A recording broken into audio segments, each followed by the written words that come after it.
नमस्ते दोस्तों, आज हम एटम्स और उनके फंडामेंटल पार्टिकल्स की दुनिया में जाएंगे। हम एक्सप्लोर करेंगे कि एक एटम क्या होता है और उसके की कंपोनेंट्स की क्या भूमिका होती है। रेडी? चलो शुरू करते हैं। सबसे पहले, एटम होता क्या है?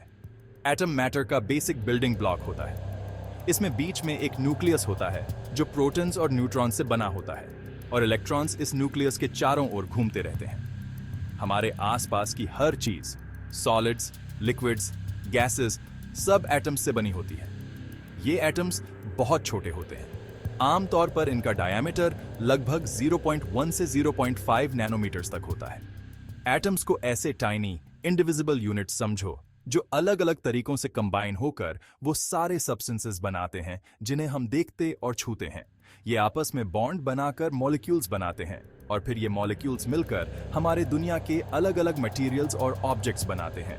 अलग अलग एलिमेंट्स के एटम्स के यूनिक प्रॉपर्टीज होते हैं और ये स्पेसिफिक वेज में कंबाइन होकर मैटर की वो डाइवर्सिटी बनाते हैं जिसका हम रोजाना सामना करते हैं।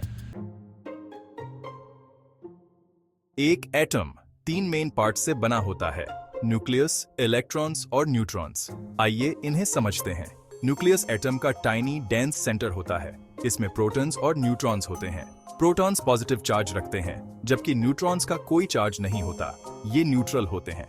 Electrons tiny negatively charged particles होते हैं जो न्यूक्लियस के चारों ओर घूमते रहते हैं। ये न्यूक्लियस के चारों ओर एनर्जी लेवल्स या शेल्स में अरेंज्ड होते हैं। अब उन फंडामेंटल पार्टिकल्स के बारे में बात करते हैं जो इन कंपोनेंट्स को बनाते हैं। प्रोटॉन्स पॉजिटिवली चार्ज्ड पार्टिकल्स होते हैं जो न्यूक्लियस में पाए जाते हैं। एटम के न्यूक्लियस में प्रोटॉन्स की संख्या उस एलिमेंट की आइडेंटिटी डिटरमिन करती है। इसे एटॉमिक नंबर कहा जाता है। न्यूट्रॉन्स न्यूट्रल पार्टिकल्स होते हैं जो प्रोटॉन्स के साथ मिलकर न्यूक्लियस बनाते हैं। ये एटम में मास ऐड करते हैं और न्यूक्लियस को स्टेबलाइज करने में मदद करते हैं। इलेक्ट्रॉन्स न्यूक्लियस के चारों ओर घूमते हैं और प्रोटॉन्स के पॉजिटिव चार्ज को बैलेंस करते हैं। अलग अलग एनर्जी लेवल्स में उनका अरेंजमेंट ये डिटरमिन करता है कि एटम्स एक दूसरे के साथ कैसे इंटरैक्ट और बॉन्ड करते हैं। पहले के मॉडल्स में इलेक्ट्रॉन्स को फिक्स्ड पैथ्स में ऑर्बिटिंग करते हुए दिखाया जाता था, लेकिन मॉडर्न साइंस हमें बताती है कि इलेक्ट्रॉन्स न्यूक्लियस के चारों ओर एक क्लाउड में एग्जिस्ट करते हैं।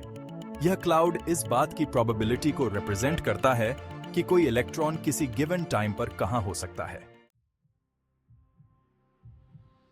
क्वांटम मैकेनिक्स ने एटम्स के बारे में हमारी अंडरस्टैंडिंग में और रेवोल्यूशन ला दी है।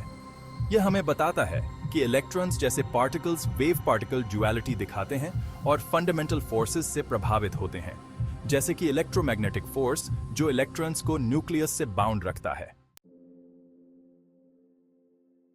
तो दोस्तों, एटम्स प्रोटॉन्स, न्यूट्रॉन्स और इलेक्ट्रॉन्स से मिलकर बने होते हैं। ये फंडामेंटल पार्टिकल्स फंडामेंटल फोर्सेस के थ्रू इंटरैक्ट करके हमारे यूनिवर्स में डाइवर्स मैटर क्रिएट करते हैं। इन बेसिक्स को समझने से हमें केमिस्ट्री, फिजिक्स और यूनिवर्स की नेचर के बारे में इंसाइट मिलती है। इस एटॉमिक जर्नी पर मेरे साथ जुड़ने के लिए धन्यवाद। अगली बार तक क्यूरियस बने रहें और साइंस के वंडर्स को एक्सप्लोर करते रहें।